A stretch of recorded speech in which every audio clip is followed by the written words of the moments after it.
سلام دوستان، خوش آمدید به کانال پخت و پزهای خانگی. ما امروز همراه تروباچکا با کرم تیار میکنیم. بعضی زنها میخوان تروباچکا تیار کنن لیکن قالب ندارن. ما باشم امروز راهی قالب سازی با راهی آسان در خانه و تروباچکای کرم دار تیار میکنیم. ما در اول من اینو لیست میگیریم. کاغذ گرفته این کاغذ را به دو قسم تقسیم میکنیم. دو قسم برابر تقسیم میکنیم. کاغذ را به دو قسم تقسیم کردم. شما میتونید کاغذهای کارناشای هم استفاده برید. یعنی دفترهای میتونید دو ورق گیرید برای اینکه آن تنکتر است. و اکنون من کاغذ را کنایچه میکنیم. همه ما میتونیم که کنایچه میکنیم کاغذ را و من این چه سکاچ میکنیم برای اینکه کشاده نشود.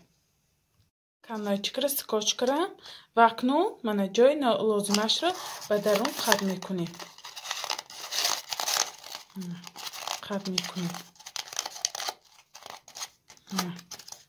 قد کریم همش یک رزمیر شود. میتونید مایده تر کنید یا که کلان تر کنید. من پالیم محکم کردم. با فلگه میپیچونیم. من خوشرو کرده با فلگه تاب داده میپیچونیم.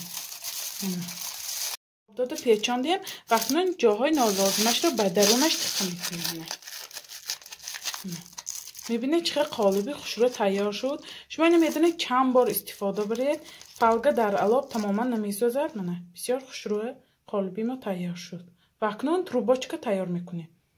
امروز تروباچکا را با خمیر تیار میکنم.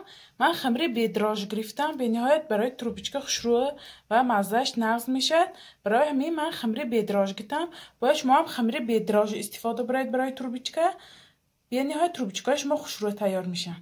ما خمیر را کشاسیم. خمیر بسیار تنوک نمیکنیم. من خمیر تنوک کردم. اکنون ریزی میکنیم با یک خیلی رزمیر. همش را میبریم. پیچانیدن به قالب. ما گرفته کمتر زیر میکنیم تا که همون یکم طرف خمیر ما به درون خمیر ماند که کشاده نشود در وقت پختن. ما خیلی تاب میتیم. ریلک زیر کریست داده خمیر تاب میتیم که تا که یکم خمیر ما تگش ماند در وقت پختن کشاده نشود. تروباچکا را کشادم و اکنون تخم میکنیم برویش. زرده تخم را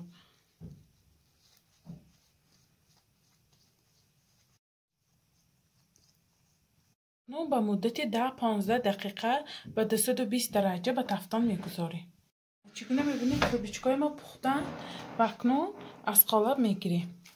به نهایت گرفتنش آسان. کمتر تاب داده. به نهایت آسان. ما اینو فلگه با استفاده برده میتونیم.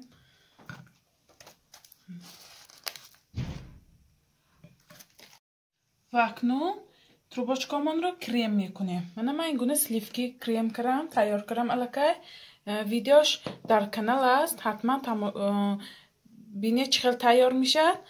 و اکنون با قالب سلفانی قالب کرم رو میگیریم. کرم ما به نهایت سخت تماما نمیغلطد. خودش به نهایت با لذت است. برای همین من یگان چی همراه نکردم.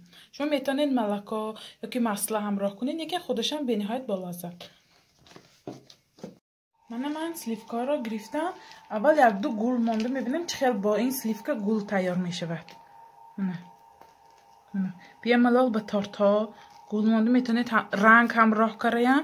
هر گونه گلای خوشرو با قالبا به نهایت خوشروه. به نهایت سلیفکی خوشرو گل کرده میشد.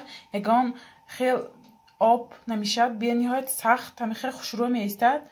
در بالای تارت حتما شما استفاده برید. ما اکنون تروباچکا را کرم میکنیم.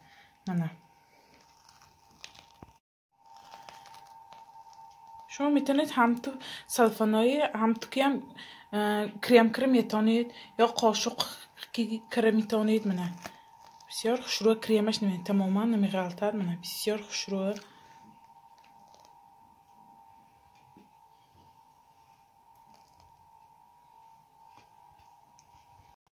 من трубочка را крем کردم. ببینید من خوشرو سخت. و اکنون کمتر پودر میکنیم که با بسیارتر خوشرو و زیباتر و لذت‌تر شود.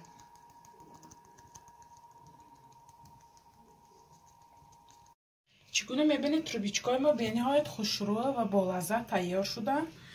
درونش رو میبینیم چقدر تیار شده است. میبینید با کرم چقدر خوشرو خوشخور تیار شدن. شما هم حتما برای نزدیکان خود تیار کنید.